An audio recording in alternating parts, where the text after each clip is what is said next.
पडद्यामुळे खूपच मोठी वाटते मला सतत तिथे बघायचं नाही, कारण मला डायरेक्ट उघडल्यावरच बघायचंय. मगाशी गाडी झाकलेली होती, झाकली नव्हती तरी मी बघितलेली नाही. 2 दिवस झाले माझ्या पोटातला गोळा थांबला नाही. आणि कॅब मध्ये येताना मला 2 दिवस गोळा नव्हता येत, पण कॅब वरनं इथपर्यंत पोहोचेपर्यंत मला 10 वेळा गोळा आला म्हणून. आणि जाम बरं वाटतं.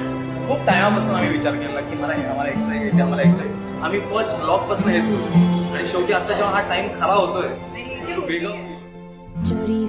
चोरी से छुप छुप के मैंने चोरी से. मला माहित नव्हतं, ते आल्यावरच मला कळलं.